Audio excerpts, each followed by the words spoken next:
Wonderful. Let's just introduce everyone here. And so, first of all, I just wanted to say thank you so much to all of our wonderful panelists. Each of these people here you see today, both connecting in remotely and here in person, have volunteered their time to come and share their insights and their stories and help all of you along your entrepreneurial journeys. So again, like a really massive thank you to them for doing that. So today, sitting with us here, we have Matt. Matt is from Monochrome Coffee. We have Nick. Nick is from Homey. And we have Jen. And Jen is from Tudor Bright. Connecting in remotely from Tasmania, we have Taz. And Taz is from an organisation called the Van Diemen's Project. We have Zara. Zara has her own business called Minau Zola. And we have Nia. And Nia is a learning architect at Youth Inc.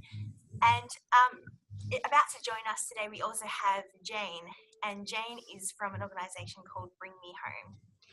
So, Zara is an entrepreneur with an eye for style. Her enterprise, Minau Zola, is a fair trade, fashionable label for the modest woman, whichever face she belongs to, who wants to dress well. So, through timeless pieces that survive the trends of tomorrow, Minau Zola aims to make the world a little better for all of us. Welcome, Zara. And Zara, would you mind, as the founder of Minau Zola, to please tell us your vision for change and your entrepreneurial story? Okay. So I studied fashion a while back in Sydney, but I just didn't like the way fashion was done. So I decided to go back to university. So I went back, studied IT of all things. And then I just fell into working in IT. I just forgot about my fashion dream for a bit. And then in 2014, I actually did a course with your lovely mentor there. And we sort of got to know each other, and I actually thought about what I wanted to do. And I really love fashion, but I also love being able to do it sustainably. So I started the label for the past 2 years. It's been going up and down. So at the moment, it's actually on hold because I wanted to do something differently, and I'm looking into blockchain technology and how to make that part of the label, so that I know exactly from fiber to fabric to end product what's going into it.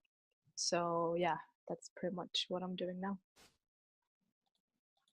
Wonderful, thank you for that. And so Zara, what advice would you give to young people about overcoming challenges as an entrepreneur? Okay. I think it's important to really ask yourself if this is what you want to do. I know that the first year is really exciting. You're, doing things, you're meeting new people, you're, kicking goals. For me, I got the chance to travel. I went to Dubai just in March to present my collection and all of those things. It's really exciting, especially in fashion. It's all about that sort of image, I suppose. But then you have to think about, does the industry that I'm in actually align with my values? And you have to think about what your values are, what you really want to do, and how you want to make a change.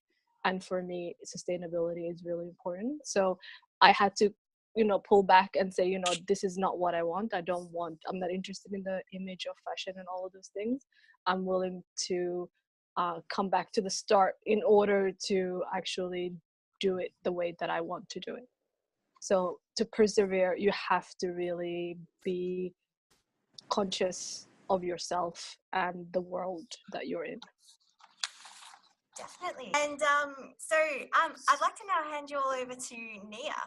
So Nia is in your top left, and Nia is currently a PhD candidate. She has a heart and brain made to solve problems. She's a learning architect at Youth Inc. And Youth Inc. is a senior secondary school with a focus on developing enterprise skills for work, business, and life. So, Nia, as a learning architect at You Think, what have you learned about the entrepreneurial potential of young people? Well, the young people I work with at You Think are totally awesome, and I learn from them every day. They've taught me a lot about the opportunities and challenges that young people interested in entrepreneurship face. On the one hand, they've totally confirmed what I believe, which is that young people have a natural capacity for entrepreneurship. They're able to spot emerging trends and identify new opportunities, and are very creative and able to develop great ideas for enterprise projects. But at the same time, they often can lack the confidence and support to turn their ideas into action. And this is exactly what we do at You Think. We support young people through project-based learning to develop their entrepreneurial skills and the mindset, so they're better able to lead the change that they wish to see in their own lives, their communities, and the world. Wonderful. That's really exciting work that you do. And I would also love to hear a bit more about your PhD research. So what is your research focus and what has motivated you to specialize in this area? Well, I'm a bit of a social enterprise geek, and I'm really interested in the power of purpose-driven businesses. The title of my research project is The Future is Ours, working with young people to investigate the opportunities and challenges presented by social enterprise education. It's an action research project, so I'll actually be working directly with young people, educators, and the community to develop a critical enterprise pedagogy that which is basically an approach to creating learning opportunities that support young people to explore and how they can build purpose-driven businesses that are capable of addressing the social inequality and environmental challenges we face. I'm specifically interested in how their involvement in such learning opportunities can actually impact on the identity and the development of positive self and collective identities, and whether or not that actually can help young people have a greater sense of hope for the future. It was really inspired by my own journey as a social entrepreneur and my experience working with young people to lead their own change projects in their communities. When I was a kid, my father was a bit of an activist and used to tell me tales of heroes of the cooperative movement.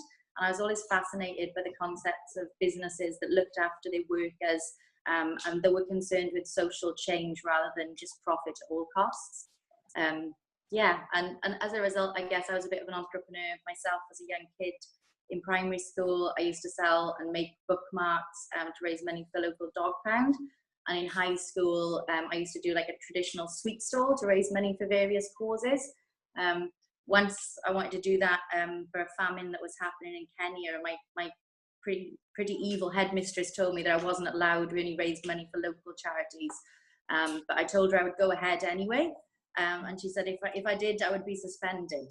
So I said, well, that's fine, but I'm sure the newspaper would have a lot to say about some young girls that are, trying to do something good to help starving children. And for me, it was a really empowering process, and really illustrated to me the power of purpose-driven businesses and how it could enable you to lead positive impact in the world.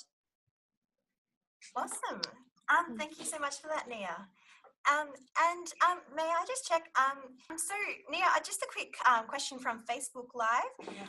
Yes. There's so whereabouts is Youth Incorporated located? We're actually right in the Adelaide CBD on Hindley Street, which is a street that's got a pretty bad reputation locally. It's full of nightclubs and strip clubs, and we're a school right in the middle of that. So perfect location. Yeah, it's a wonderful place to work. We actually work with young people that didn't complete high school first time round, and maybe traditional models of education didn't work for them. So we're doing things very differently, and everything is done through project-based learning. So it's learning by doing, and learning. It's about embracing mistakes and learning from them, and it's a constant process of dreaming, doing, and discovering. Wonderful. Now I'd love to introduce Jen to you next. For Jen, Jen's based locally at Tutor Bright in Richmond, so we were able to film a short video introduction.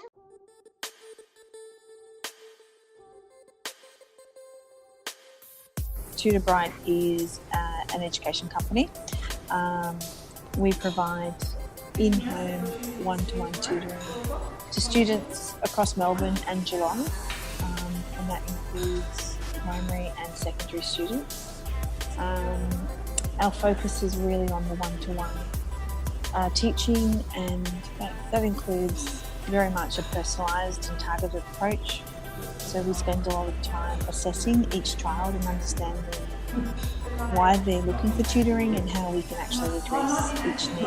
And then we match the tutors based on all of the information that we get from the students and the parents, and then we carefully match the tutors so that it's very aligned with what the student's looking for, and also the content, subject, personality and location for each tutor. Care is our company value. It's the value that, so CARE stands for communication, action, respect, and exceptional lives. And so that's the acronym. And so CARE for us is at the centre of what we do.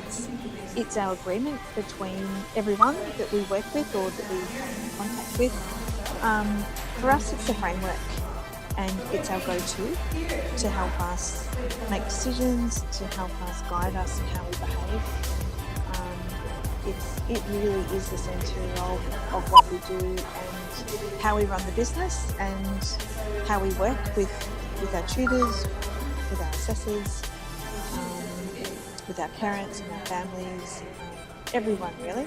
So it's a two-way thing. So I encourage all of our tutors and anyone we work with to be honest with us, to give feedback, and to use this CARE as the framework for how we work together.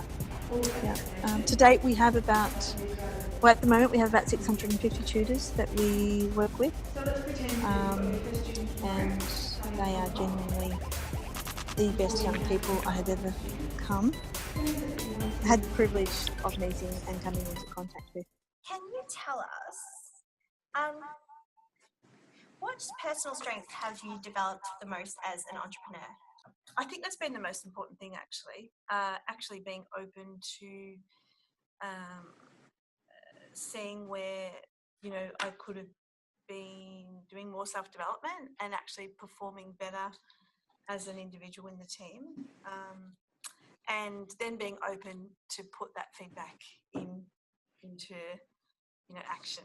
I think it's one thing to say, I'm really open to feedback, but it's actually it can be quite challenging to hear about the things that you're not so good at. When you think sometimes you are good at everything as an entrepreneur, you think you're a jack of all trades, and you have to be.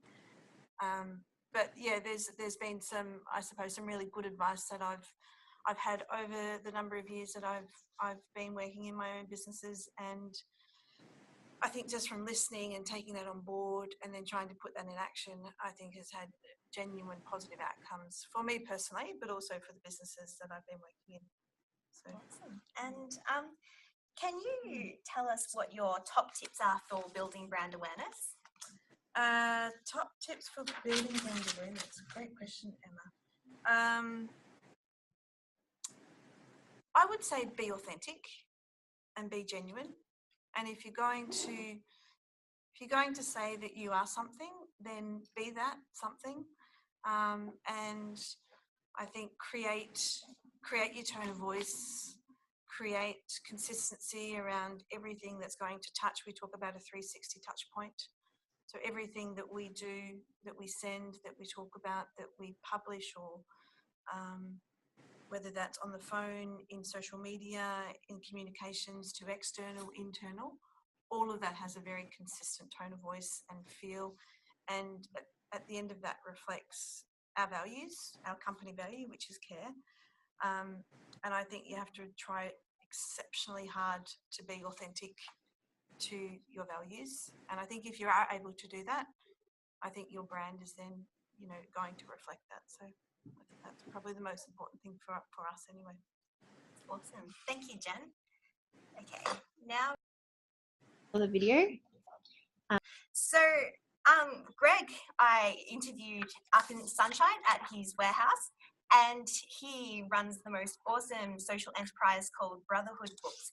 And Brotherhood Books actually sells books that would have once been sold for $1 or $2 at an op shop. And Greg sells them online with Brotherhood Books to at quite a reasonable price, which generates an awesome income for the Brotherhood of St. Lawrence. So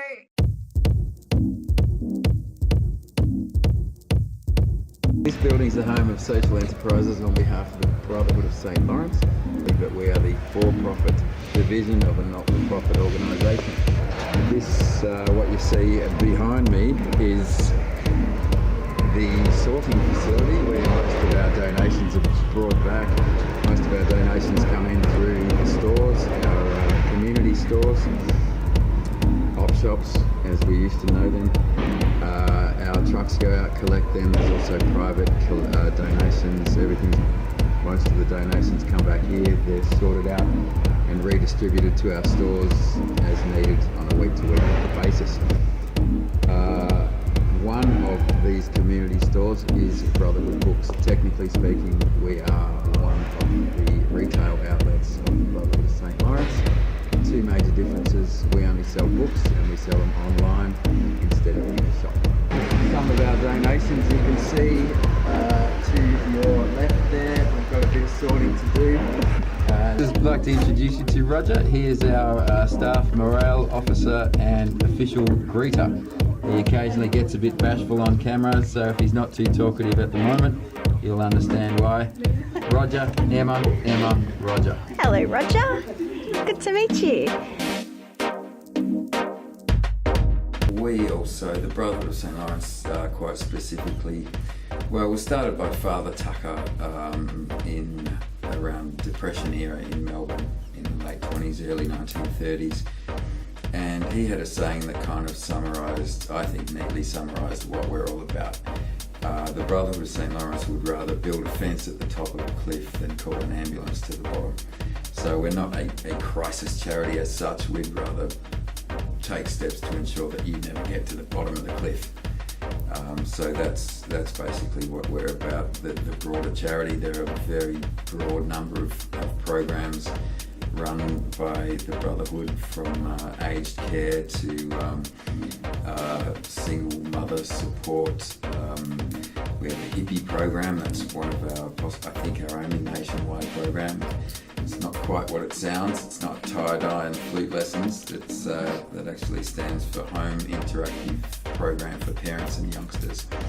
And it's a bit of a program that helps kind of introduce kids before primary school. But Brotherhood Books specifically is a social enterprise that, to my knowledge, remains unique in this country. We sell second-hand books online. They're all donated. The business is volunteer run almost entirely, and that's our angle, our way of raising revenue to help the broader Brotherhood in the programs that they do.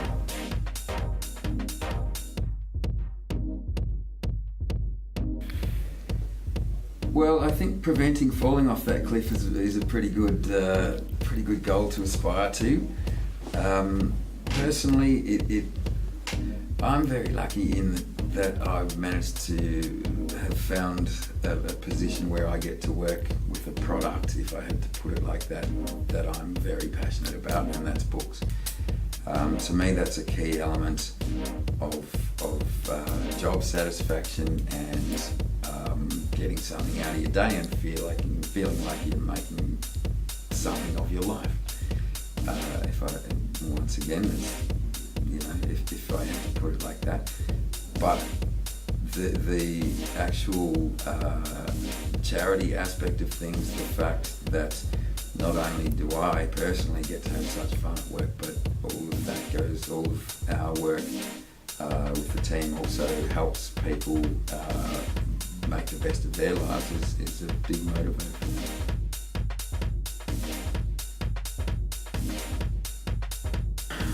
Look, I've been in this job for about 8 years now, and I can't recall a day ever where I haven't actually literally looked forward to getting to work.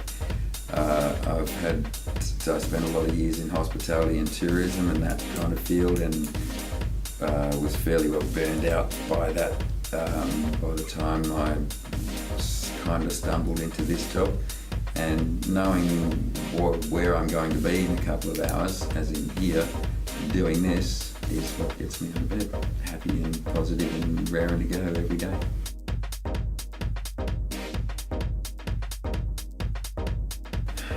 Well, Brotherhood Books specifically is an interesting mix of very old school. We sell real books, I call them real books, and a fairly new way, and that's online. So to answer your question specifically, the internet and the modern world has allowed us a point of difference that's more or less kept us alive. Sadly, a lot of second-hand bookstores these days are going down the tubes. They're just making it increasingly difficult to make ends meet, and they're dropping like flies to put it roughly. We have a bit of a point of difference whereby there's still enough people and enough of us out there who love real books. That's to sell an old school product like that in a new school kind of way.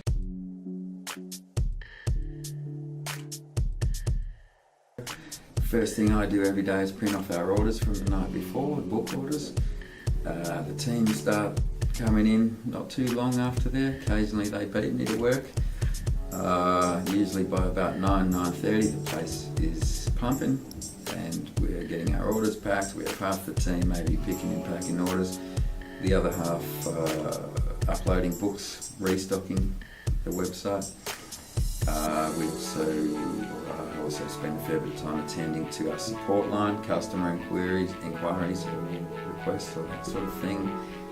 The day's always a bit bottom heavy. The mornings are always a bit frantic. Afternoons kind of eases down a little bit, and usually by the end of the day I'm personally pretty worn out and ready to go home, satisfied that all the goals have been kicked and boxes have been ticked and everybody's happy.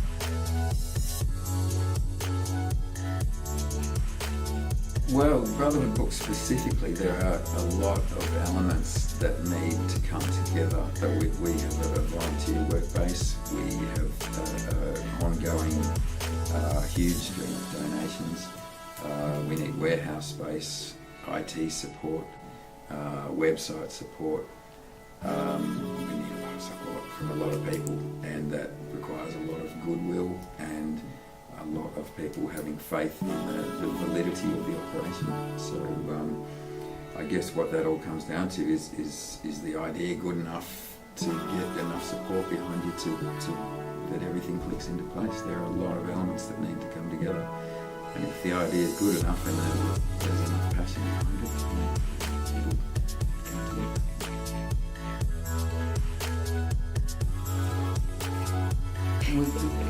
It turns out we've had a few special little finds turn up amongst the donations over the years. The vast majority of books we sell are $7 or $8 novels, fiction, that sort of thing. Every now and then we get a bit of a gem.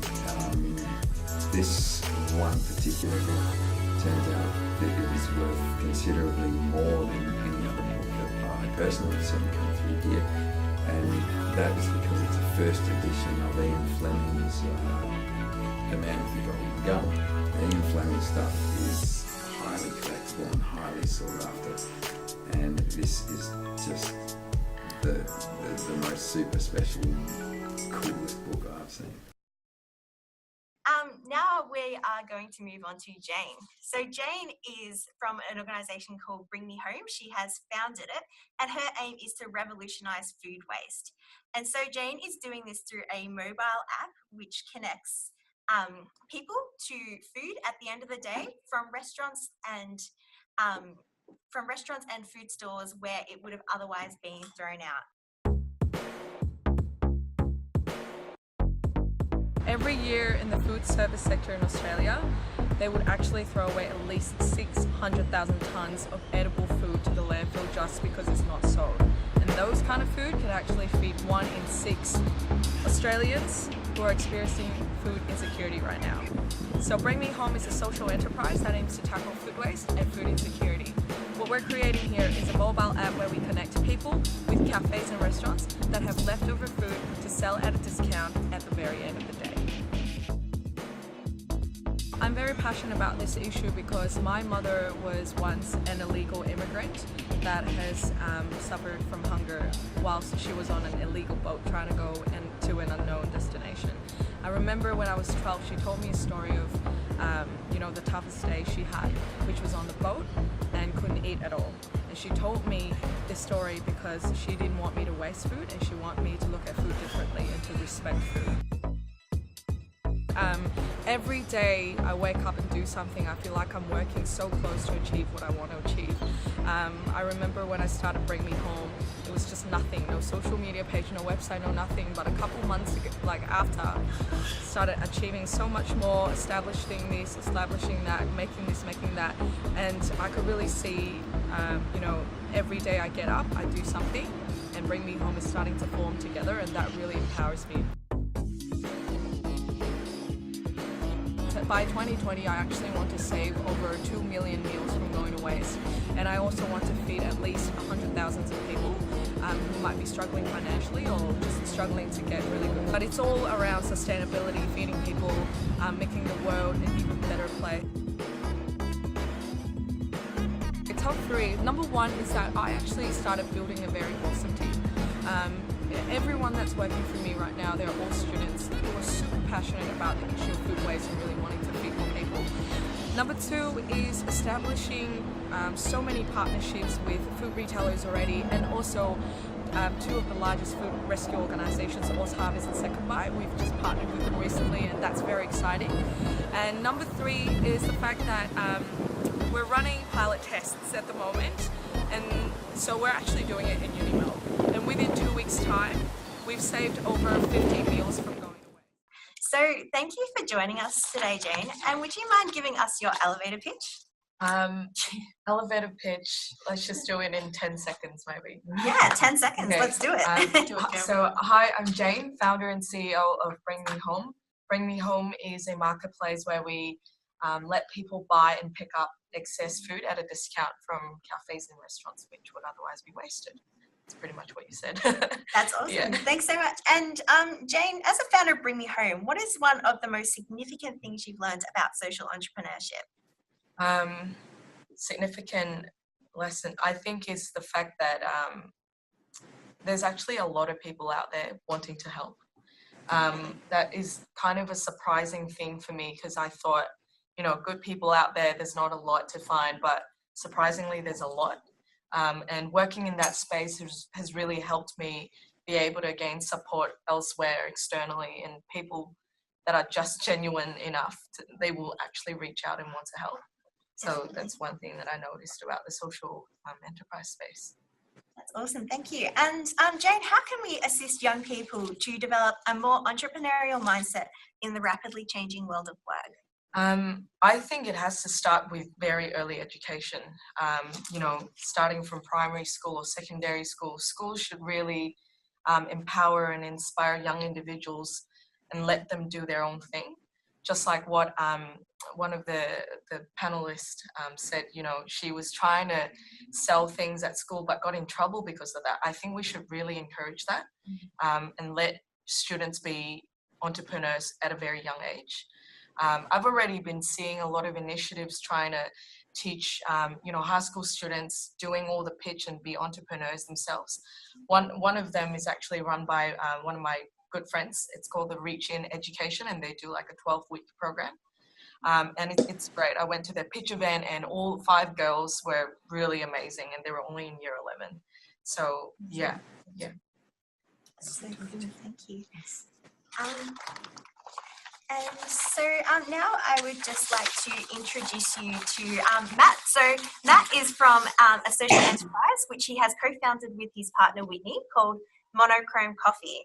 And Monochrome Coffee connects with organisations who can buy their spectacular coffee. And I went to their brewery. It is the most amazing smelling coffee I have ever smelled. And so, and organisations can purchase this coffee, and the money from the proceeds of this purchase will go to funding education opportunities for youth in Tanzania. So welcome, Matt, and thank you so much for coming today. So Monochrome Coffee is a social enterprise coffee roastery. We exist to transform developing communities through the education and empowerment of youth. And the way we do that is by enabling large corporates to leverage the power of their procurement function and use the profits from the sale of our coffee to fund education projects in East Africa. So this is we're in what's called the Green Store. This is a temperature controlled room where green coffee is stored, which is basically coffee that hasn't been roasted yet. And all of these Hessian bags come from all sorts of countries all around the world, each producing amazing coffee. So you can see there's, some Colombian, some Costa Rican. My co-founder Whitney, she founded a not-for-profit 6 years ago called Monochrome International, and that was after a volunteer trip to Tanzania. Monochrome Coffee was born as a mechanism for kind of growing that organisation, having it be, scalable and financially sustainable. We really see that social enterprise is the vehicle through which social impact can be done most effectively. Look, I'm inspired by young people doing amazing things. So for me, the way that I see that we can have the biggest impact is through educating and empowering young people. So anything that I get to do that involves having young people making a difference is what gets me up. There's so many things that have happened along the way. I remember the first bag of coffee that we sold to someone we didn't know, and it was like, oh my gosh, we actually have a business. We participated in the Foundation for Young Australians, Young Social Pioneers program last year and won our stream, which was a fantastic validation of our idea. It was the first time that we'd had, people who were expert in social impact or social enterprise cast their minds to our idea and to really validate it in that way. And I think going back to Tanzania and seeing the kids that we're helping is always a really rewarding experience. So Matt, what can you tell us about the practical aspects of building a social enterprise? Yeah, it's an interesting question, Emma. I think it's one of those things that you almost can't know how to do until you're doing it. So for any young people that are committed to making a difference and considering using businesses as a way to do that, I would certainly encourage them firstly to share with anyone who will listen. You'd be amazed at the opportunities that open up by just sharing authentically with people what you're passionate about and how you think you might be able to impact that issue. Second to that, I think that again, on the theme of getting an action, it's if you're going to be a product-based social enterprise like we are, just start selling. It doesn't matter if you're not 100% sure how your product's going to look in a year's time or 4 years' time. Once you're out there communicating with prospective customers, it really forces you to refine what you're all about and also your kind of flow on impact effect as well. In addition to that, again, as a product-based social enterprise, we really subscribe to the kind of thank you ethos of not using a second-rate product not using a good mission to sell a second-rate product. I think aiming to be best in class at whatever you do as a social enterprise is important. And some people, of course, will buy products from social enterprise purely because they want to have an impact and they're okay with it being perhaps more expensive or a lesser quality. But we see to grow and to be sustainable and to have the impact that we want to have, we need people to want to buy our product first and then to be really pleased about that decision because it has a social impact. Definitely, thank you. And so Matt, what have you learned personally during your entrepreneurial journey? Probably I learned how many things I didn't know, really. I think like a lot of entrepreneurs or social entrepreneurs, I'd come through another career pathway and started doing something else. And it was amazing how my kind of traditional school, university, career path didn't equip me well for challenges, the skills needs that come with being an entrepreneur. I learned that one must always be humble and try and surround oneself with people who are smarter than them. Yeah. Thank you very much. And I will be uploading online a video of Makara from Global Sisters. And Makara also has her 2 social enterprises from Ground Chai and LGBTI+, ethnic LGBTI+. And so she has some of the most incredible insights to give us about, how to actually get your enterprise off the ground, how to transition from working in a paid role to actually being your own boss. I am the founder of 2 social enterprises in the youth mental health space, and I also work part-time for a larger not-for-profit called Global Sisters, which aims to be a one-stop business shop for women who are facing barriers to access employment. The first social enterprise I run is called Ground Chai, and it sort of combined my passion for making a cup of chai, getting family together and connection, but also to tackle youth mental health in rural Australia. So last year, when I was living in Byron Bay, I started to sell chai to the cafes, and all of the funds, 100% of the profits, went to providing skill workshops for high schools in rural Australia. I also run Australia's only national platform for ethnic or culturally and linguistically diverse LGBTIQA+ Australians. So to provide them with a platform to share their stories and access resources and support, especially during the time of the marriage equality debate. Global Sisters is a not-for-profit, and so it is reliant on charity and funding, and all money then is accounted for and attributed to improving 300 small businesses around Australia now. And that's been over the last 3 years in helping these women start up their own small businesses and be financially independent.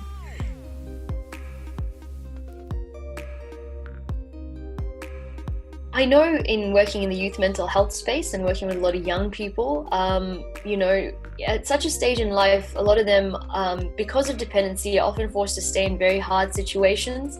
And I really see being financially independent means you have choices and you have an ability to remove yourself from, harmful or unpleasant situations. So it was really important to me, in particular, to empower women who statistics show often face the most grievous of these statistics and these situations, and to make sure their voice and their representation is being heard in mainstream work where traditionally there has been disadvantages. The main sort of reason why I started both these enterprises is I believe stories save lives, and my vision is to keep creating a more inclusive Australia where people feel safe to share their stories and to create safe places for others to share their stories. Just the women that they help, and across Brisbane, Sydney, Canberra, Melbourne, and the Hume region, they've actually gotten women in these areas to a point where they're running their own small businesses. And to see the difference in these women's confidence, upon entering the program to leaving, has been really inspiring to see that power, and just to see a group of women together and how they support each other and lift each other up. The ethnic LGBT+ is of a lot of personal importance, as myself as a gay Indian, South African, Australian woman. And, for a long time, I couldn't see myself. I couldn't see another gay Indian woman in what I accessed. And in starting this journey, it's been incredible to see myself and to see the people that have come forth and personally told me, thank you for giving me a space to share my story. And I know for Ground Chai, I love working with these young people. And for me, it's been being on the ground, especially in these very remote places, and in particular, a remote community in Tasmania where previously they were known for being quite conservative. And then to rock up to the school and see them working really hard to create safe places for their young people and to be more inclusive, and how much hard work they were doing and how open they were to people coming in to facilitate these conversations. It was a journey to find that too. You know, I followed a traditional path, very lucky to, you know, complete school, go to university, work at a top tier institution, and you know, you just start this career trajectory, and there's a lot of safety and security in that. But I knew my dream was to always be an entrepreneur. And, but I had a lot of fear in my head. I thought, oh, my parents, you know, invested so much time in my education. I have a double honors degree in law and economics, a top economic advisory firm. You know, what am I doing? My path was sort of set, but I just knew I wasn't making the impact I wanted to make. My advice to young people is, well, one, think about your skill sets. Don't get caught up in a dream job or think because you've studied something you have to do it. The way the world of work is changing is, the reality is you're preparing for jobs that don't even exist yet. And two, back yourself. It is scary. Change is always scary, but you are more skilled than you realize. Set yourself up, you know, put some savings aside so that transition is not difficult for you. You don't have to worry about, you know, where your next meal's coming from or a roof over your head. You don't have to do it alone. Talk out to people. People are so willing to back young people, you know, wanting to make this transition. See what's out there for you. You know, there's lots of great government grants, lots of great ideation programs. Even if you just have an idea and you don't know how to get into a business, look at your local council, look at the Foundation for Young Australians, look at Headspace. You know, there's great resources to help you make that transition. One, you know, jump on WordPress, learn how to do a website. The YouTube tutorials are there. Get a professional facing front. You know, there's some great design agencies. I know of the Social Good Outpost, for example, a design agency that actually creates brand and logos on a pro bono basis for starting entrepreneurs. So there's social enterprises design agencies who you can access.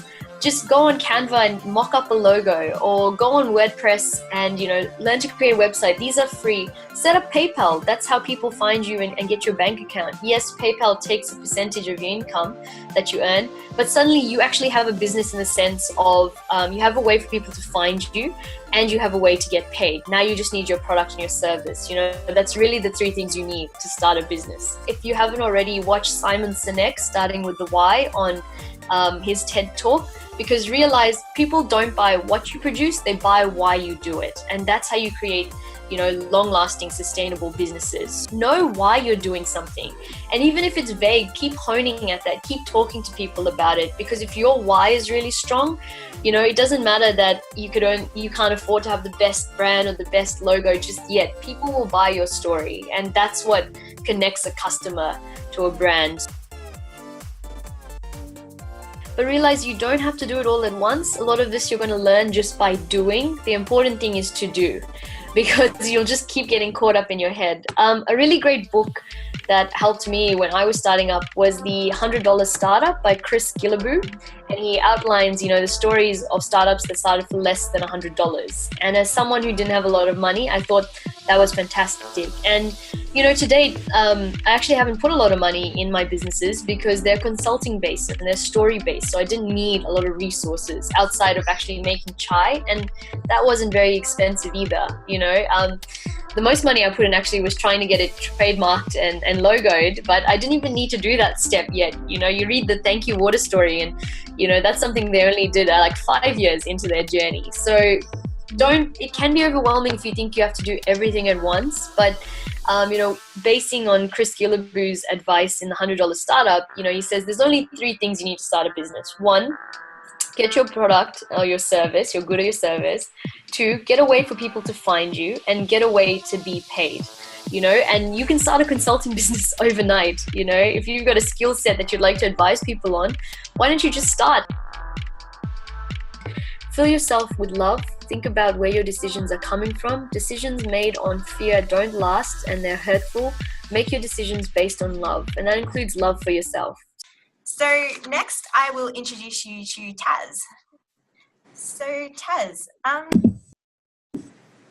can you tell us, so Taz is a entrepreneurship facilitator and she lives and breathes futures. She has done so through supporting nearly 5,000 young Australians as well as numerous Tasmanian startups. Taz has travelled nationally to deliver workshops on entrepreneurship, future readiness workshops, community leadership and social justice. So thank you, Taz, and welcome. Are you able to tell us that as an extremely active mentor and guide in the entrepreneurship space, and an entrepreneurship facilitator for the Van Diemen Project, and the director of Thereafter, tell us about the kind of work that you do. Cool. Well, thank you for having me, firstly. My work has always been focused in youth futures and pathways for, I guess, creating that own life that you imagine for yourself and working with the skills and ideas that you already have. So I started a business a couple of years ago and I was contracting for a couple of organisations and facilitating programs for young people to take that next step. And out of that, the federal government sort of started this project and we're looking for people to run programs where we facilitate young people and help them work out what they want to do with their futures. So I was really fortunate to be able to interview that role, and there was only 3 of them in the whole of Australia. And I ended up looking to the region in which I was born in, which is Launceston and Northeast Tasmania. So yeah, in the past 14 months, we've been able to work with about over 300 people who have ideas that they want to put into play and mentor and guide them through that process, many of them being young people, but not just in Tasmania, working with people across the country who have exciting ideas that they want to see get off the ground as well. So I've been fortunate. Awesome. Thank you so much for that, Taz. And Taz, can you tell us about what your, I guess, most significant advice to young people who are wanting to start up their own social enterprise or their own business? Can you tell them what your advice for them would be? I think the biggest piece of advice that I can give is getting started is actually easier than you think it is. The barriers that we have in Australia to get businesses started are fairly low, and the cost of starting a business globally has dropped by 85% in the past 10 years. So there's never been a better time to be young and to be starting a business. In fact, in the UK and in North America, over 1 in every 4 young people, 1 in every 4 millennials are currently in the process of starting a business. So I think that there has never been a better time, as I said, so it's about getting it going. But the flip side of that is it is harder than you can ever imagine to keep it going. It's about seeking support and tying into the different networks that exist and also just backing yourself. I think if you have an idea or a skill or a talent or experience that's going to allow you to create employment for yourself and to bring an awesome product or concept into the world, then you have to build that circle of confidence around you, coming from within yourself, but also the resources, people, and networks around you to keep that idea moving forward, and to put what you have into actually something that's in a reality, basically. Awesome. Thank you so much for sharing your insights, Taz. We really appreciate you being here. So just over to the audience, Andrew has actually written up something for us here. So he said, Andrew is a 24-year-old man who has always been strongly interested in fitness, as well as life, philosophy, physics, and learning in general. He felt weak and hopeless when he was young. He would like to offer a service aimed at young people adjusting to adulthood, life coaching, I guess. And he's someone who's managed to really turn his life around. So he's at uni currently, and he sees a lot of young men who could use help physically and mindset-wise. So best of luck, Andrew, on your entrepreneurial venture. And yeah, we're right behind you in everything you do. So now over to Nick. Nick is the founder of an organisation called Homie. And Homie does some incredible things to help people who are at risk of homelessness. And Nick, can you give us, coming from you, your elevator pitch for Homie? All right. So Homie is a streetwear clothing social enterprise, and we exist to build confidence and job skills for young people to create pathways out of homelessness. So yeah, we have this approach of sort of living, learning, and earning, where we support a young person in that transition of living, give them obviously a job and employ them, and then have pathways and relationships with other businesses to make sure that people can step into careers and I guess become self-sufficient is the ultimate goal. Awesome. And can you tell us about your store up in Brunswick? Yeah, so the store, so it's streetwear clothing. I'm wearing a t-shirt right now. I don't know if you can see it. Represent. So all of our clothing is the Cotton's Grown New South Wales. It's produced in Reservoir, printed in Moorabbin, so it's all in-house, local Melbourne. So really cool that we have a very clear supply chain. The clothing store, is at the corner of Brunswick and Johnson Street in Fitzroy, and also online at homey.com.au. So 100% of the profits, that's an important statement, profits. So obviously we have costs as a business and as a social enterprise, go towards the retail training and employment program we provide called the Pathway Project and the Pathway Alliance, where we're actually equipping other workplaces and retail businesses to emulate our retail training and employment program in their store, which is really exciting. As well as our VIP shopping experience, where we have people experiencing homelessness come into our store and shop for free, get to choose 5 items of brand new clothing at their own discretion. And we have barbers on site, makeup artists, nail technicians, food, coffee, sort of pick me up sort of type of experience. But I guess they're sort of the 2 main areas that we focus on, but very much in that opportunity space for young people to try and break that cycle of homelessness for young people. But the brand's called A Label for the Streets. The idea being that's kind of subtle, but it's sort of streetwear, but it's also for homelessness. But one of those things where we're trying not to shove that charity component down your face. So it's a subtle way of sort of making a contribution, but also you could shop at General Pants or something like that. You could come to Homey, and obviously there's real purpose through the purchase there. Really comfy hoodies, might I? Yeah, they're pretty warm, thanks, Yeah, they are pretty warm, actually, those ones. And can you tell us about the opportunities that you give to young people working in the Homey store? Yep. So our interns, and they're called interns for a reason. I guess it looks really fantastic on someone's CV when it is an internship, obviously, as opposed to having a trainee as such. These young people who've come from a background of either being at risk or experiencing homelessness, working in the shop. We do a 6-month internship, and 12 hours on the floor, and then 4 hours off site at an RTO, just very close by where we deliver a Scope 3 in retail. It's very relevant to young people. It's not a sort of an old school classroom environment. We make it very practical. And the guys are remunerated for the whole experience. We pay them to study, we pay them to work at the shop, and post that we help transition them into other workplace arrangements. And then I guess the other opportunity that's coming up is us having other workplaces adopting our programs. So 3 young people per 6 months at this point in time. It'll probably be, or hopefully 7 the second half of this year, with the other workplaces people being placed at. So the Cotton On Group's come on board, which is fantastic. So they've got 7 labels where they can actually place young people that we work with. So we collaborate with services. So Launch Housing is our major provider of where we source the young people. It's fantastic because they are obviously able to provide all the things that we can't as a streetwear clothing social enterprise. I don't come from a background of being a counsellor or a development worker or a youth worker, or but they have those resources where these young people are residing, which is fantastic. So we're just trying to add value to a small space, but opportunity is so important. It's hard to get a job these days as a young person, even more so if you come from a background of disadvantage. So our big advocacy piece is that homelessness, hardship, being at risk of or disadvantage, it's not a barrier to workforce participation. People are the most hardworking, diligent, people operate with integrity, just these people that come across. So it's one of those things that we're really keen to advocate for, because unfortunately there is that stigma around homelessness that is very unwarranted and uninformed. So it's kind of what we're doing is to try and change that attitude. It's a really, really exciting space. And so how did you get Homey as an enterprise to kick off? Yeah, it's a good question. I mean, similar to what everyone else has sort of really articulated, wasn't an overnight thing. It was a series of ideas and pivot points and learnings and mistakes, to be honest.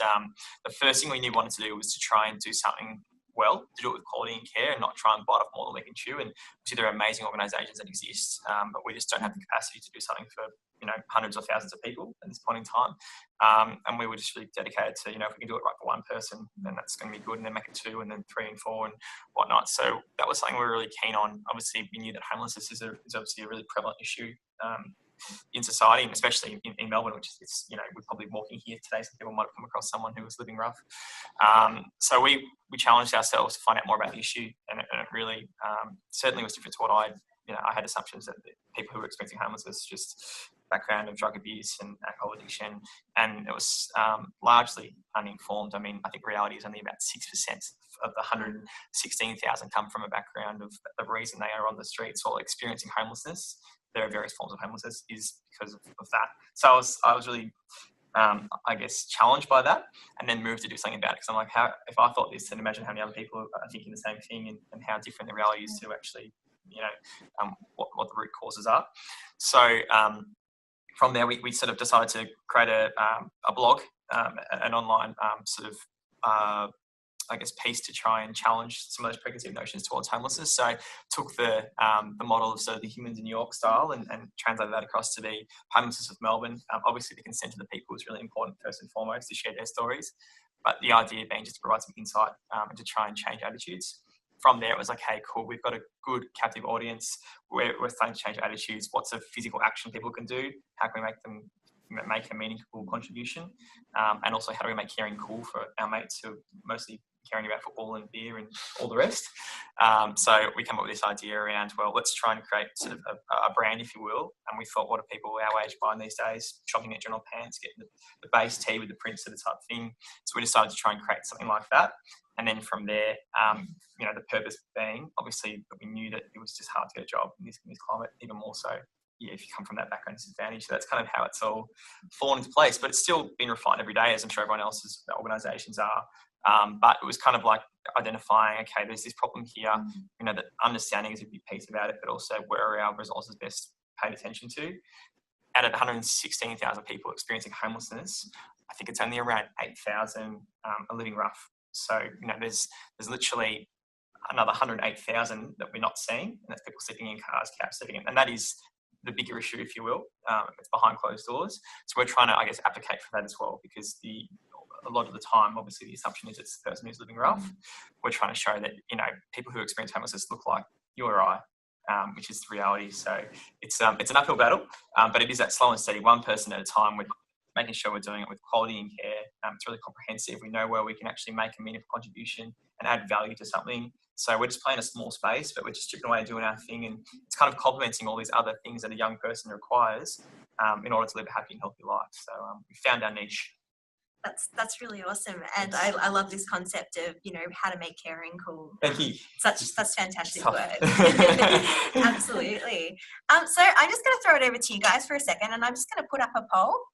So we would love to know what sort of and this is on Zoom only, unfortunately. So if you're watching via Facebook Live, you won't be able to do this, but we'll be up for about maybe 5 more seconds. What kind of person are you? Are you a teacher? Are you a business student, social entrepreneur, an entrepreneur, or are you a person with an interest in starting a business? Or are you a person with an interest in social entrepreneurship? So 5 more seconds left on that one.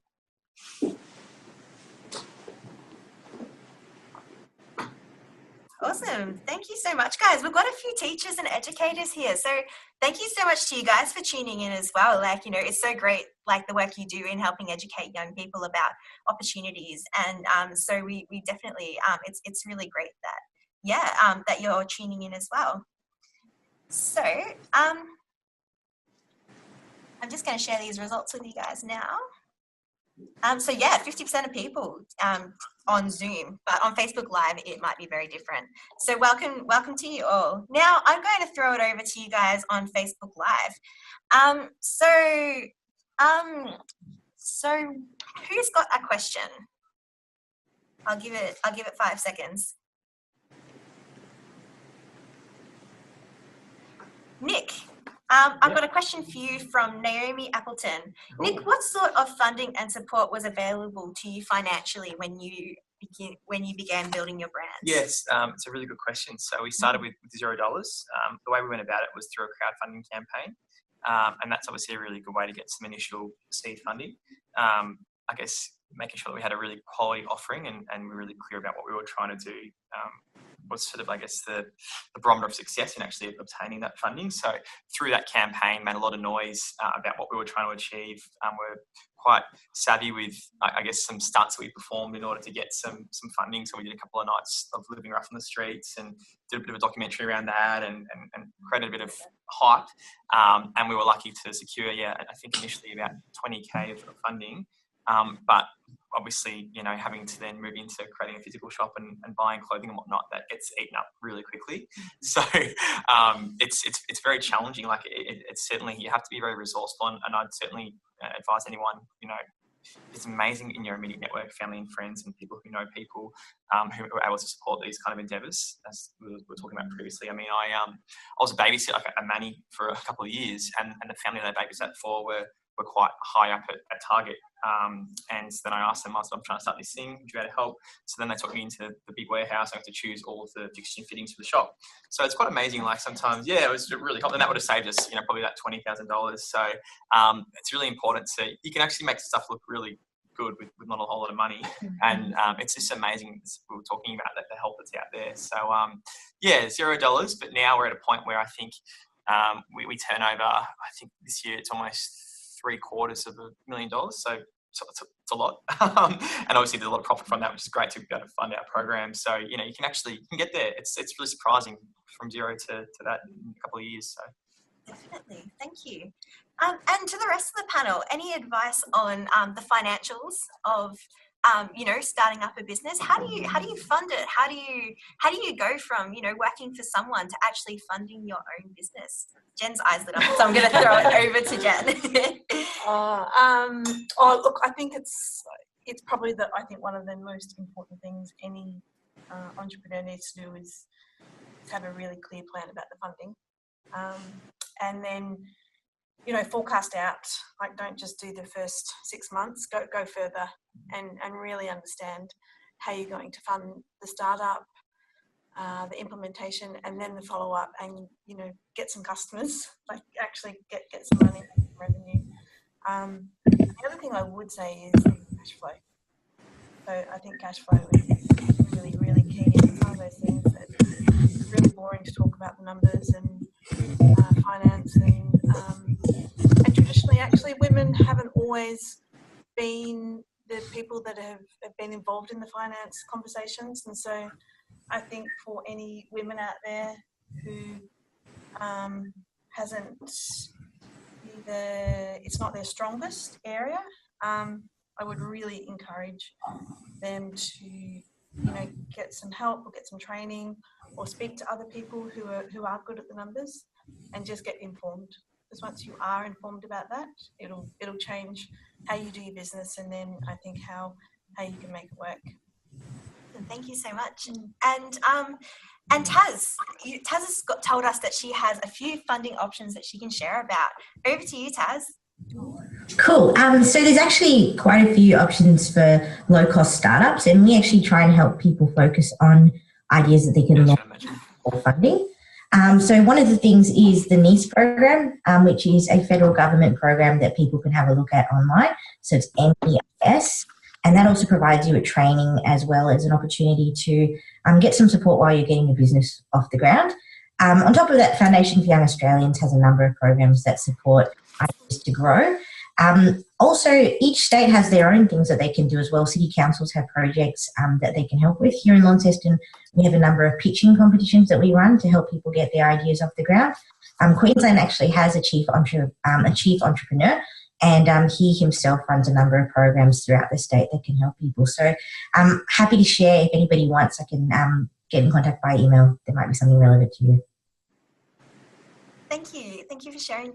Thank you for sharing, Taz. And so another question on Facebook from Liam.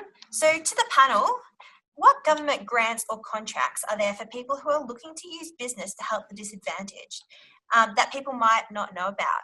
So I'll throw it over. Matt or Jane, do you know of anything in this space?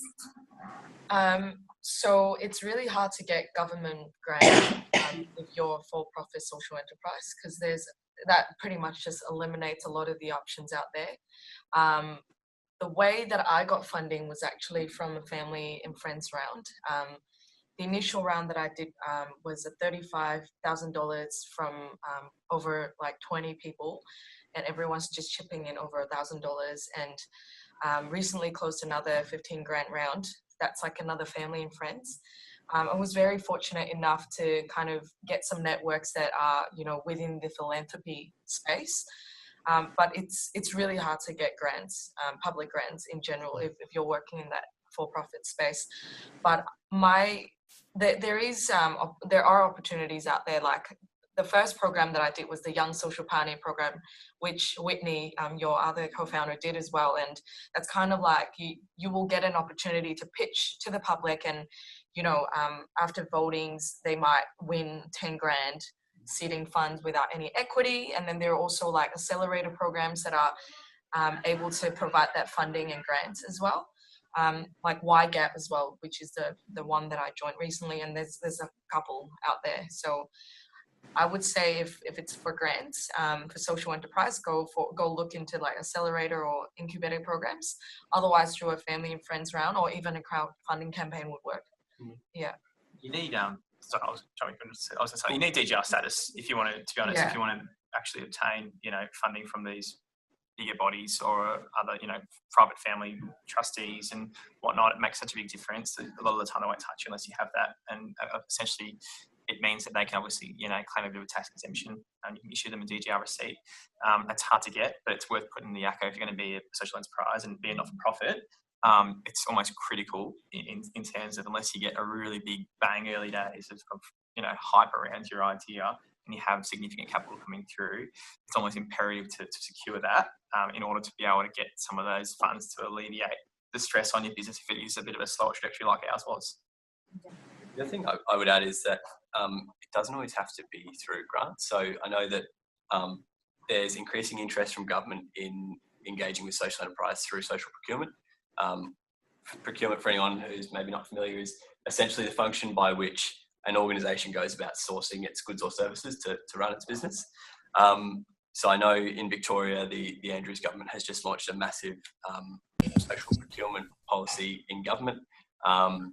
And I think, if my memory serves me correctly, that the procurement market in Australia in the public sector only is like 150 billion Australian dollars, with a further 500 billion in the private sector.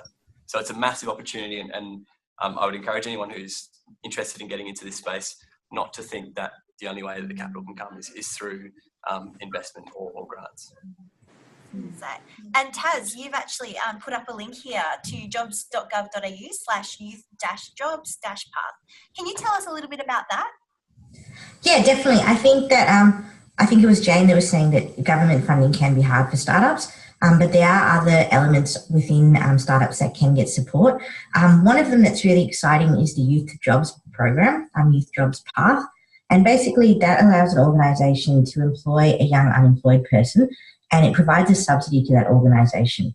So not only does it give you capacity to grow your business, but you get to train up and provide an opportunity for a young person to get a new start as well. So definitely worth looking into. There's a number of other programs that support functions like that as well. Awesome, thank you. And Nia and Zara, do you have any thoughts on the topic of actually funding your idea for a startup or an enterprise? I think someone mentioned crowdfunding, and I think that it's a lot of work, and it can be hit or miss. But the benefits of that is that you can decide how the money is spent. You're maybe not restricted by funding conditions, but I think more importantly, it's also an opportunity to build your community and really get those like early adopters on board, and find your tribe. And I think that's an added benefit of generating kind of initial income through crowdfunding. But you can also get it through clients or customers that are willing to pre-order. I mean, in terms of fashion, it's really, really good in that sense. If you have a community, if you have a bunch of people that are willing to pay for something before it's made, and they can get exclusivity and all those things. So you can actually get money from your customers as well if you have that customer base. And so we have a question from Carolyn on Facebook Live. Mentor organisations available to assist young people with their establishments, or to assist you with the establishment. So mentoring. Anyone have any thoughts on mentors? Have been mentored? Would like to share something about having been mentored? Well, I think we call the people that provide our tutor mentors. Oh, absolutely. Yeah, tell us a bit more about that. You know all about that. So part of what we do is not just the academic learning, but is combined with a mentoring component. So everyone that we train, we talk to them about positive role modelling, positive self-talk, sharing their own story, encouraging their students to I suppose be an active role model in not just the academics, but also life skills and anything that they can share along the way to help just to help that create positive learning along the way.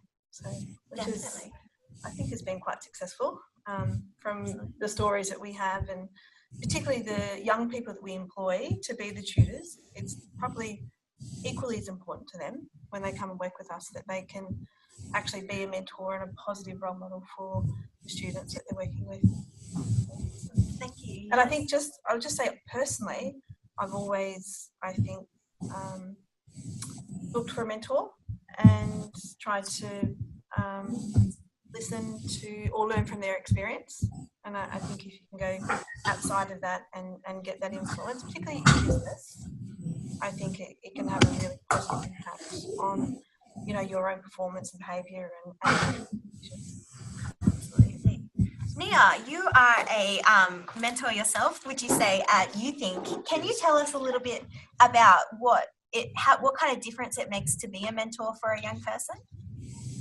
I see myself more as a connector than a mentor, and it's actually about connecting young people to a whole range of mentors that they might need at different kind of phases of their journey. I think there can be a common misconception with like mentorship that you need to find like your one mentor, the person that will take you, through from start to finish through your journey. And I think that actually, we benefit from networks of mentors.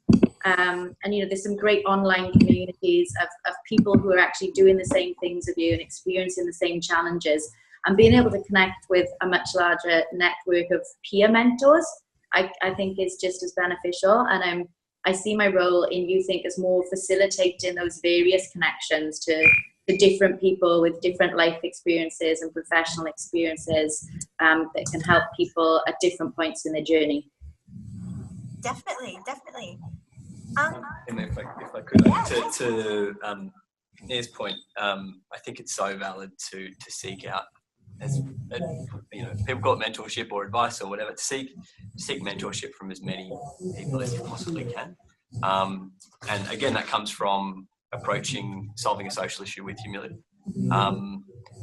And also it's acknowledging that every one of us are so unique that you're never going to find a mentor that is in exactly the same circumstances you, has the same kind of same demographic intersection that you do. So seek a mentor that maybe knows about the industry that you're in. Seek a mentor that has a similar life circumstances that you do, and build those I guess like a panel of trusted advisors that you can go to for whatever issues come up. Yeah, go ahead, Jane. I find my mentor engagement journey quite unique, because my first mentor was someone that really just tried to push me and inspire me in that initial ground sense to really get me to start doing something. And once I've actually started doing something, my second mentor got paired up from another program, YSP program, and he's really asking me why are you the one, why now, like really making me become really self-aware that I'm actually going to be solving this problem and trying to build my soft skills through that. And then later on, I got two mentors that actually approached me after the live pitch. And one has a finance background, one has a strategy operation background, which is something that I need right now. So I find it really interesting to be at different stages of my entrepreneur journey. I was able to find, really lucky to find people that I need at that time to really keep things going. Yeah. I think there's also this idea that a mentor you know, has to be CEO or someone that is, you know, like a former prime minister or whatever. You know, your friends can be mentors. You know, they're the ones that know you best. Your parents and your family, they can mentor you in ways that you know people from the corporate world probably can't as well. And at Headspace here, we also do have a mentoring program for any young people who are interested in being mentored, especially in an entrepreneurial space. The mentoring program is free, and it's a really exciting opportunity. So to find out more information about that, just head onto the Headspace website, and we will also send out a link about that. So just a question from the registration process. We had quite a few awesome questions come through, and I've tried to weave them through as we go. But a really great one is, how can you tell us about assisting university students or young people developing a entrepreneurial mindset in this rapidly changing world of work? Can anyone talk a little bit about, you know, what it means to have an entrepreneurial mindset and how we can encourage this in young people? Zara, over to you. Oh, I think we've lost Zara. Nia, over to you.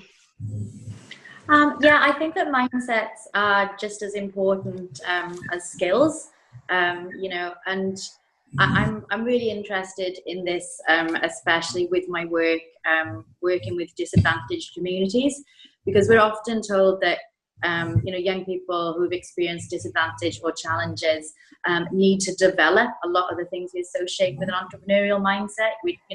We're told that disadvantaged young people have to build resilience. They, you know, they constantly need to be fixed. And I think actually, if you've ever worked with people who experience disadvantage, you're entrepreneurial by nature, because you need to be entrepreneurial to survive, you know, not just to thrive, but to survive. And people are often very creative, they're often very resilient. And I think there's this common misconception that young people have those mindsets in deficit rather than in abundance.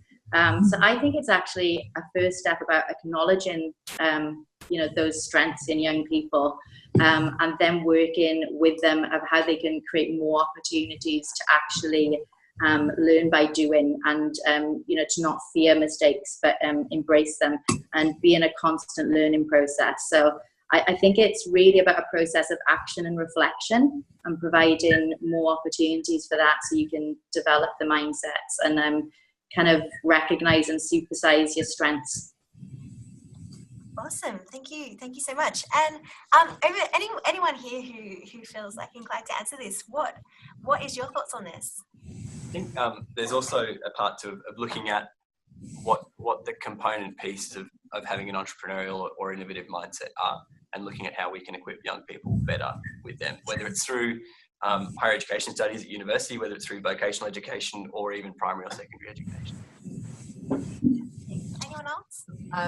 I think for university students, what they can do is actually scout the peers that are also, you know, wanting to do something similar. That's one thing that I find really hard to do back then. I was always doubting myself, because when I was still doing my master's degree at Melbourne Business School, everyone's talking about, oh, which graduate program to apply for, which Big Four they want to work in. And I felt very inclined to do the same, just because all my peers are talking about that. But then later on, once I started getting interviews, I'm like, is this really what I want? And that's when I was like, okay, well, I just wasted a lot of time applying jobs that I don't even want. So I think really just be surrounded with like-minded individuals that also want to be in that space to begin with is a very good start, because that's when conversations start flowing. Your ideas will be implemented in other people's mind, and that makes it real. So for University of Melbourne, I know there are already student groups that are like being more entrepreneurial minded. There's like the Young Entrepreneurial Collective, a student-run organization. Enactors is doing something in the startup space, and there's also a group like Momentum, and I'm sure other unis have that. So reach out to the social groups and like just start making friends and build the network from there. I think that's going to make a huge difference. It's going to save people a lot of time. Yeah. One question we received a lot is both in preparation for the webinar and during the registration process, was young entrepreneurs really wanted to know how can they access a support network. And I know we touched on this a little bit with mentoring, but a support network may also be, you know, a group of people who you can share your experiences with, or being linked in with services and people who can, you know, sort of help you launch your enterprise. Can anyone talk at all about, you know, how to actually develop that support network when you're starting up in an organisation?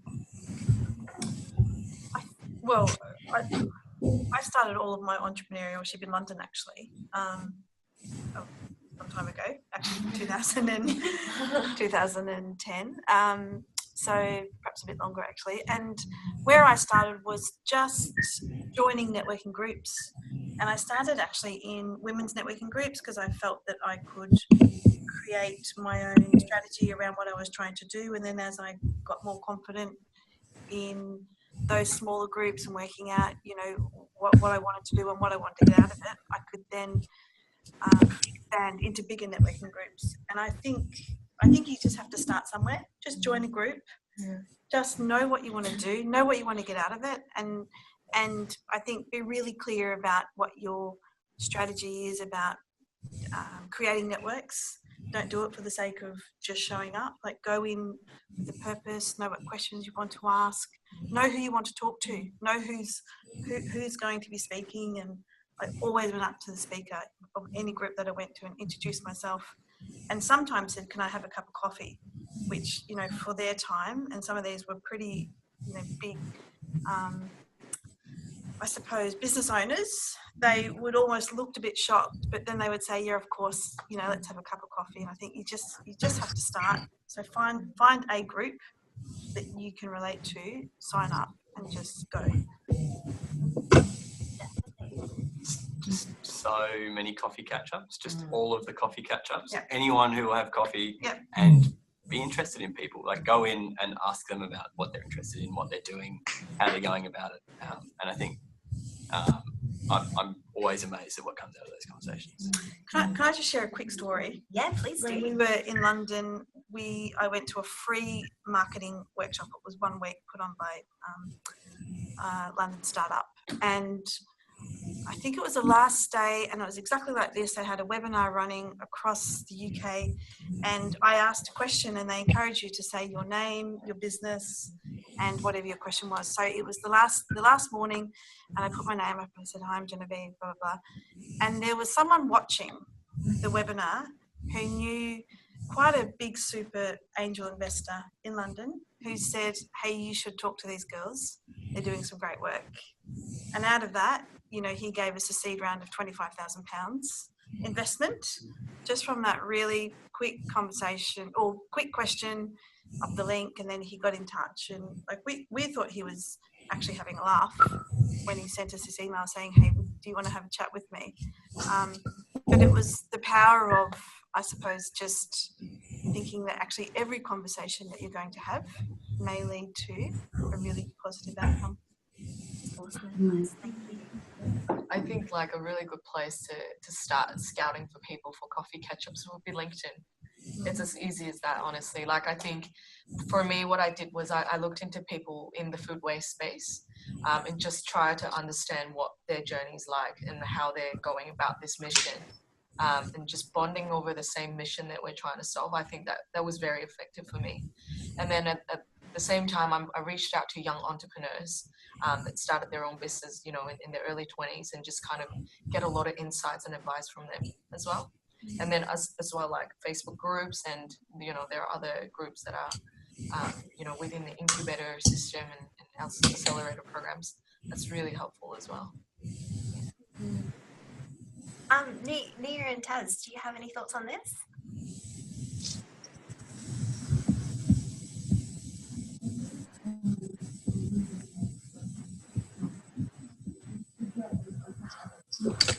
Hello, sorry, I just missed that last bit. Do you have any thoughts on this? Thoughts on like establishing as a young startup like a network of people who will support you? I'm not sure if I just messaged it to the whole group on Zoom or not, but 2 specific online networks that has been really useful for me have been the Happy Startup School. It's an online community of purpose-driven entrepreneurs from across the globe, and their resources are just absolutely amazing. I do pay a small monthly membership fee for that, but it's been the best investment that I've ever made. And it's just such a supportive community, and they run monthly webinars. They have a bunch of toolkits to get you started. They do monthly check-in calls with other entrepreneurs. So that as a online community has just been invaluable. And another local one started here in Adelaide is Chuck's SA. Sorry, with my dodgy accent, that's like Chucks as in chickens, but no one ever understands me. And yeah, that's a fantastic online community. It's a Facebook group of people, fighting for gender equality within entrepreneurship. But the peer mentorship in there and just the support for one another is absolutely fantastic. And it's open to entrepreneurs, identifying with any gender, but they have that shared goal of gender equality within entrepreneurship. I'll find out how to share the links to both of those. We'll distribute them for you. So thank you so much for sharing, definitely. So another question from Google Forms, and that is someone was asking about how do they narrow down their potential business options. So if should you back like a similar cause, or should you create something entirely new? How do you find sort of your unique selling point or something that makes you stand out from the rest? Nick, what about you? Yeah, well, I think it's really important to identify like what is already existing in the ecosystem and what's being done, and is there a gap that you could look to potentially fill. I think it's really important not to reinvent the wheel, because and I really like the approach that that these guys are doing in the sense that there are already social enterprise coffee cafes. We had the food cafe by the street, but so they found and identified an opportunity where, okay, we can still work in the coffee space. We're going to actually supply it to these workplaces. It's really innovative. I think it's important, to make sure that you're adding value to something. And for us, in referencing Homey, it was okay. Well, there's one space that we know in regards to that whole, I guess. The level of requirement there is for a person to be able to get out of that situation. There's one place we know we can play a meaningful role, and that was in employment opportunity, because we didn't have the qualification or the backgrounds and whatnot. So I think it was really important just to identify where can you add value, and also think about like what's the true purpose. So we initially did distribution of clothing, and it was a 1-for-1 sort of type policy, and there's a lot of merit to that. But we sort of came to this realization that addressing the root cause of the issue, clothing doesn't solve homelessness. What it does is what is happening through the sales of the clothing, and that was the retail training and employment program. That's what's an opportunity for someone in a supported environment with other components being tended to by other professional players. That's actually a way of alleviating this issue and actually solving it. So you've got to sort of, I guess, be critical in some way and actually really think, and that was a moment, like a light bulb for them, like, actually t-shirts aren't doing much. They are, but they also aren't. So it's one of those things where you just have to sort of swallow your pride and go, well, where are we best placed to make an impact? And then, as I said, like, we are really proud of the fact that even though it's not hundreds of thousands of lives that we're impacting each year, that's one person's life changed for good. I'm not going to revert back into that cycle. So, it's just important to make sure that, you can add value to something. That's kind of the terminology I always use.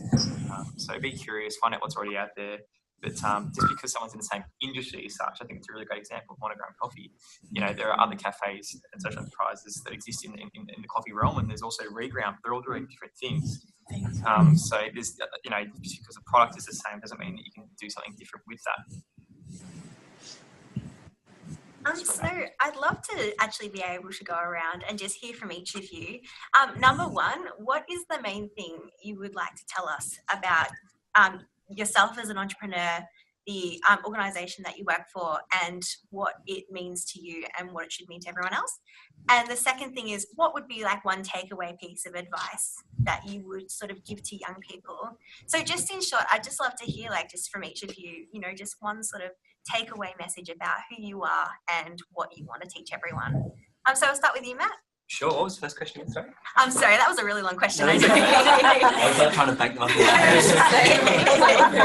Yeah, so I think it was, so I would really love for you to just rehash what your organisation is about, what you want us to learn about your organisation, and also what one takeaway piece of advice for young people would be. Cool, thanks. So Monochrome Coffee Co. is a social enterprise coffee roastery. We exist to transform developing communities through the education and empowerment of youth. We really see that the biggest impact can be had through empowering and enabling young people to impact their own communities, whether that is in East Africa, as it is for us right now, or across the globe. The other thing is to be really conscious as a consumer that the impact that the way you spend your money has. So you can choose to buy your t-shirt from General Pants, or you can choose to buy your t-shirt from Homey, and I'm sure Homey is better quality, but like even if they're equal quality, dollar for dollar, there is so much more value created from buying from social enterprise. If you work for a business or have a parent that runs a business or run your own business, please just buy everything from social enterprise and create a whole heap of value in this ecosystem. And the advice for young entrepreneurs or young social entrepreneurs is go away this afternoon and think about 3 actions that you can take today to get the ball rolling. Like, don't keep making it a tomorrow thing, because it's so easy to do. Yeah, I mean, I think that's really awesome. Sorry, everything I was wanted to say as well, but I mean, I think it's probably going to be a similar theme for everybody. But as I said, like that point for me around adding value to something and taking pride in, it can still be a small gesture, can have a lot of meaning. It's like helping someone cross the road or opening the door for whoever. Like those feelings, they make you, feel good about yourself, and they're not hard to do. It's not hard to actually go anyway. I get really, my one sort of thing that really is my pet hate is when someone has the opportunity to do something for someone else and it's not a big thing for them and they don't do it. So that's one thing not about me, but I think advice as such, there's not a secret to it. I think it's probably the same for everybody here. It's not an overnight thing that happens. It really is that hard work, that blood, sweat, tears. It's about passion, a lot of it, but it's also about having a good business mind, and that's about surrounding yourself with people who've been and have industry experience and whatnot, because the reality is, without any profit, there's no purpose. That's a really important statement. You need to be making sure that, and I focus the vast majority of my time on the business component of things, because in turn, that's going to actually lead to the longer term positive outcomes for these young people by having sustaining business. So there's not a book you can read. There's probably books you can, but I think the best way to learn is actually jump in, the deep end, to have that crack, a bit of a nothing to lose mentality, but to be curious and to feed your curiosity is really important. But yeah, the best way to learn is just to do, as the guys have said. What about you, Jen? So to recap, Tutor Bright is we're an education company, but we provide tutoring services to kids in homes across Melbourne and Geelong. We do this through our awesome team of tutors, of which Emma is one of them, and we provide a balance or a blend of the academic component, but also importantly, as we talked about today, the mentoring component. So one of the biggest things we get from our tutoring is kids get an increase in confidence, self-confidence and self-belief, and that just filters down to other areas of their life which their parents can't believe, actually. So at the end of the year, when we send out a survey and we ask about results, I think 85% of parents cite increase in confidence. It's not really about the grades, it's really about how they're feeling and how they're interacting. So I think that's pretty remarkable. And I think the one bit of advice would be, be brave, keep going, and don't give up. And I think don't be under the illusion that every day is a great day as an entrepreneur, because they're not. And there's some really hard days that you'll have. There's some hard decisions you have to make. You don't always, leap out of bed and feel great because you own your own business. But I think you have to work through those days and learn from those days, actually reflect why has it been tough. And I think if you're able to reflect and then make a list of why it was so hard and what you did to get out of it, take that into the next difficult situation that you had. Awesome. Okay, thank you. And Jane, what would you say is like a rehash of, you know, who you are, what you do, and what your advice for young people would be? So I run a social enterprise that cuts food waste at the food retail space, and it's called Bring Me Home. It's a marketplace where we let people buy and pick up discounted excess food from cafes and restaurants near the end of the day. It means a lot to me because when I see people waste food, it boils my blood. Because, you know, I grew up in a very poor family where, you know, whatever scraps we have, we make it, we just eat it. So I know how important it is for some people to actually get food. And you know, there's a stat that was published online. 1 in every 5 meals gets thrown out of a cafe or restaurant just because it's unsold. And we were very lucky to be able to find that niche that is still unsolved right now in a scalable way. So that's the problem we're trying to tap into, which is, you know, really fix the broken industry, I guess. One advice that I like the young people in general to take away is actually there's like a life equation that I heard from a TED Talk the other day. It was about if you minus, you know, the first 20 years of just learning, spending your time in universities, learning how to be a baby, and minus, you know, your days when you're old, when you are just like sitting at home doing nothing, and then minus the sleep hours, minus your commuting time, everything else, you pretty much everyone has less than 9,000 days to live and really like do something about those days. So I always keep that in my mind and always use that to remind me, I've only got 9,000 days. I need to really live every day like I would not regret a day of it. So you know, I think doing something that you're passionate about, it doesn't have to be entrepreneurship.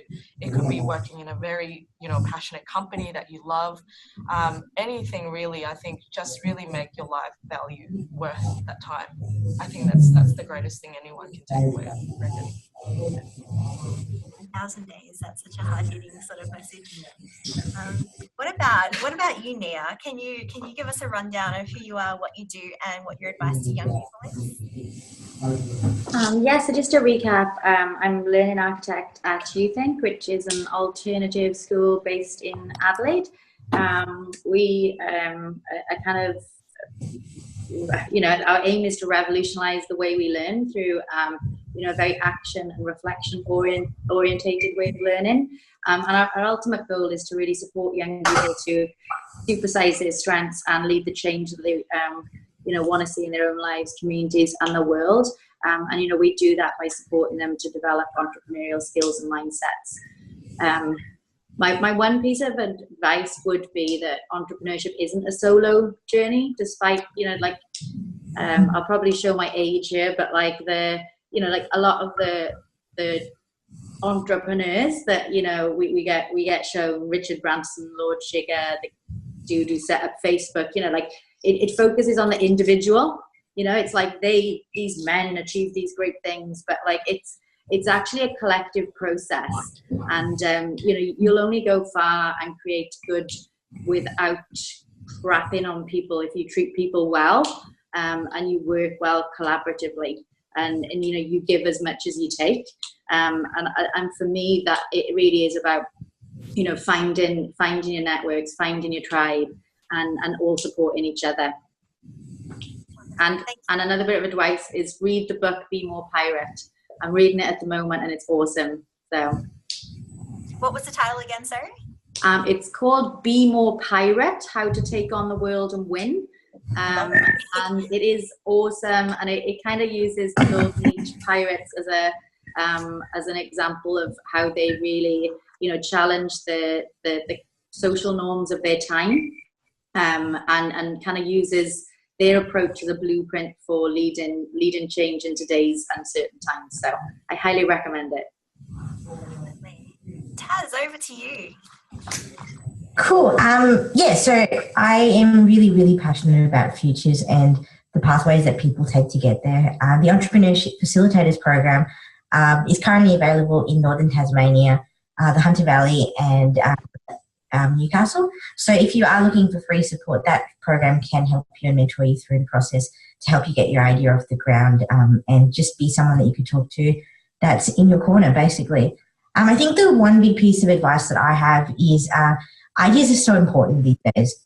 The world needs the ideas that young people have, because that's what's going to change our world, and the passion that comes with that as well. So I think that the biggest thing that I can say is back yourself on your ideas, and have the confidence to do what it takes to actually make them happen, which is just taking that next step and, like the others have said, finding a network, getting the support that you need to get it off the ground. And you'd be surprised who will come alongside you, because when you actually speak up, people see the value in your ideas. And I think that's when people get excited, and that's when you're going to start to see things happen. So what's the worst that could happen? Give it a chance, take on that idea. Awesome. So I just want to say a massive thank you again to every one of our panelists today who have all taken time out of their days. I haven't paid them a cent, and they've all just done this from the kindness of their hearts.